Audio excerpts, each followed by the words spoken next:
General. You still owe me an explanation for what happened in Calibrok. Who was Cyiaeth? And what does she have to do with the death of your family? And here I was hoping you'd forgotten about it. Fine.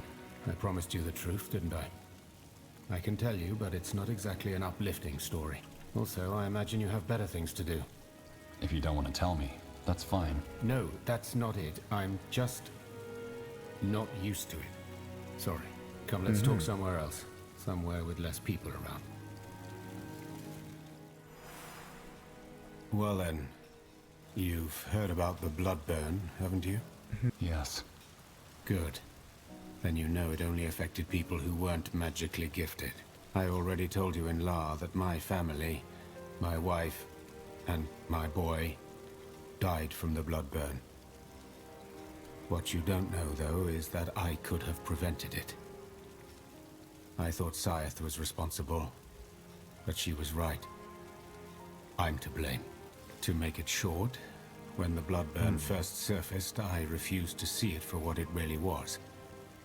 When the rest of our village fled, I forced my family to stay. And when it hit a week later, it happened fast. I didn't notice because I'm a mage and it didn't affect me. But when I got back home from the laboratory, my wife, Jerobi, and my son, Atros, greeted me at the doorstep. Their eyes swollen and their foreheads burning with fever. How come your son didn't live in a commune?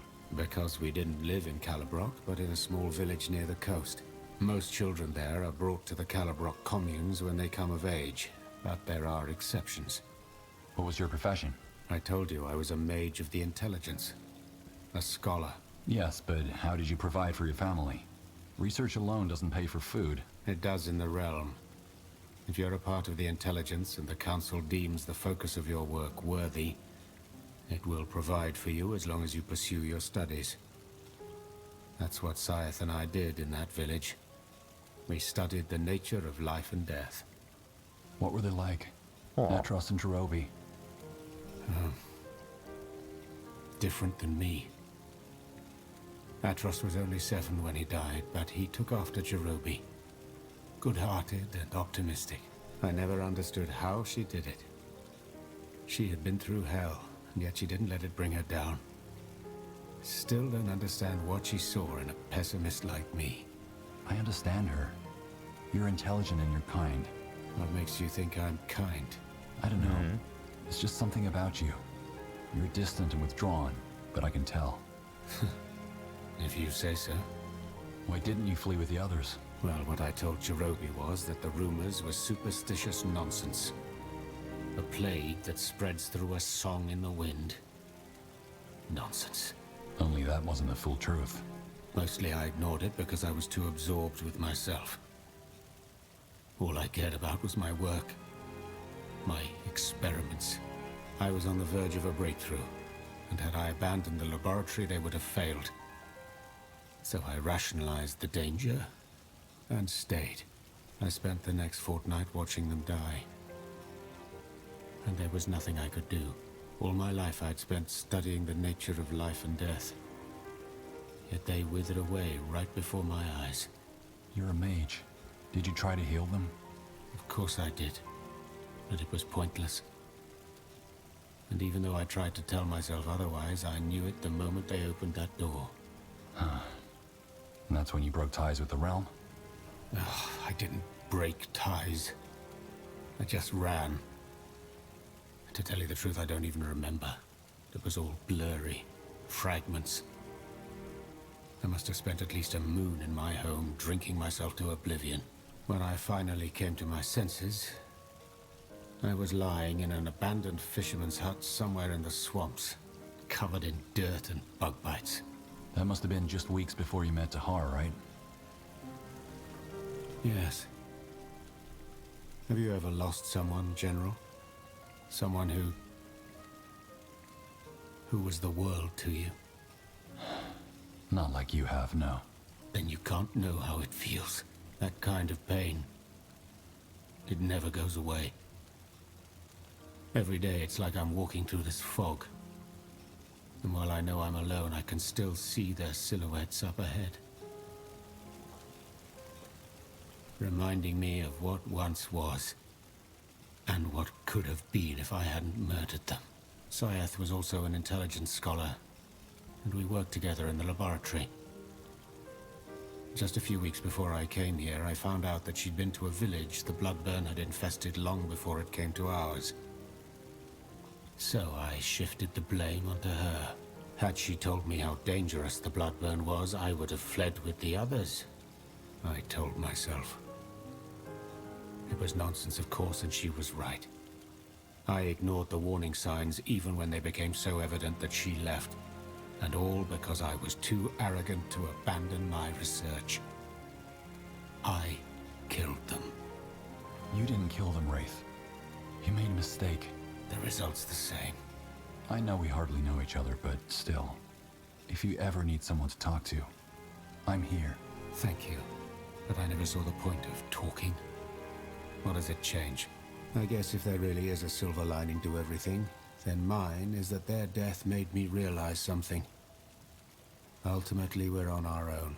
As long as you make your purpose for living something outside of your control, you're doomed to lose it all eventually. I'll never make that mistake again. Anyway, I've been rambling on for too long. I hope I satisfied your curiosity, General. I will see you on the next mission. What are you reading? Oh. A letter?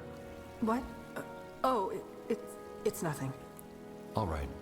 But if you need to talk, I'm here. Well, actually, I could use a friendly ear. Sure you want to hear this, General? This won't be as fun as our last talk. Yes. Tell me. Fair enough. Someone died. My former husband, Loran. I didn't even know you were married. Well, I never told anyone. Loran and I... That was 8 years ago. 2 years after I fled Finn and Mir, and 4 years before I met Tahar. Why did you flee Finn on Mir? I meant to ask you, but I never got the chance. Long story. Suffice it to say that I trusted the wrong people. All right. You were a vagabond before you joined Tahar, weren't you?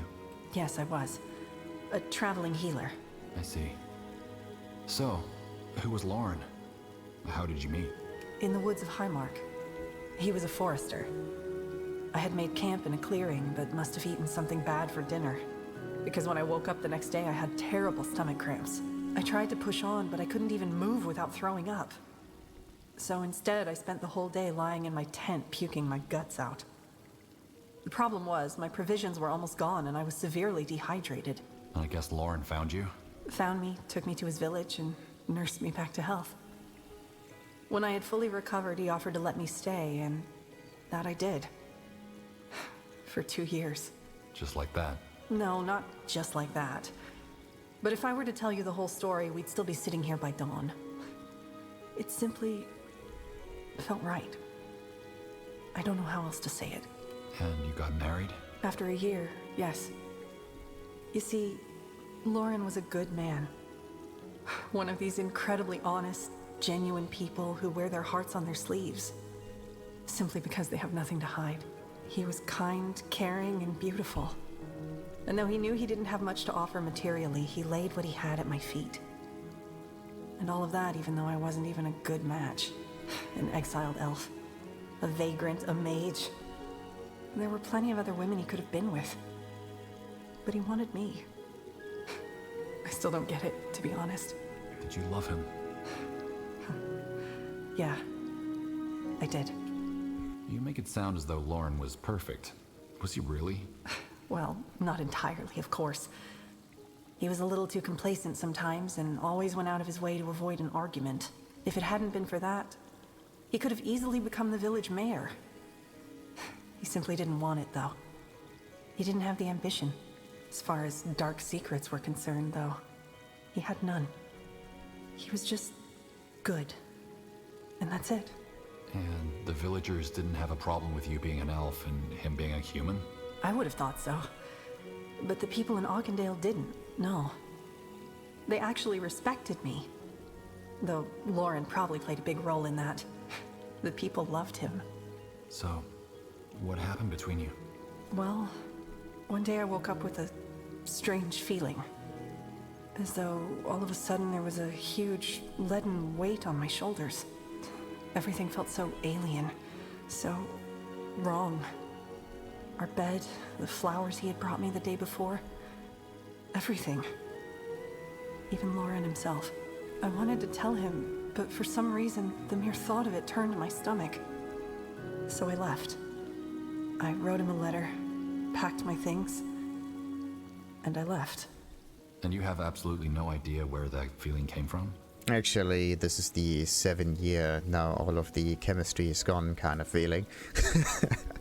You kind of lose the rose-colored glasses, if you think about it this way. And then it's just the actual bleak reality, if you think about it. The same it would be before, but it's just like little chemistry happening in your brain. Yeah, and at one point it just runs out, and then you have to kind of ignite the fire. This is where you have to put work into your relationship after the 7 years. This is when it becomes difficult. No. I've thought about it a lot, but all I've come up with are guesses. Such as? I'd rather not go into detail. I'm sorry. How could you do that to him? Leaving without saying a word. I don't know, Arif. I just don't know. But staying, it just wasn't an option. It would have smothered me, dramatic as that may sound. And please don't think this came easy for me. On the contrary, I spent the next few months doing nothing but crying. I know it doesn't make it any better, but that's how it was. And that's the end of the story? You left and never went back? Well, I did go back to Auchendale 3 years later. He was with a new woman, and she was expecting. Must have felt strange. It did at first, yeah. But ultimately, I'm glad that he was able to move on. He deserved happiness. I see. And how did he die? Who wrote that letter? A mercenary that I hired some weeks ago. I had been thinking of him a lot after Tahar's death, and wanted to make sure he was okay, which, as it turns out, he wasn't. He got bit by a rabid wolf while he was out in the woods. Just let me know if there's anything I can do. You already have. You listened. This might be a stupid question, but how do you feel? Lost, I guess. I know Loran probably loathed me for what I did, but up to this day I had always felt as though he was still there. And now he's gone. And I never even found the courage to explain why I left, or to apologize. You remind me of him somehow. You know that? You're good. The world is filled with selfish fools, but you're not one of them. What makes you think that? I just do.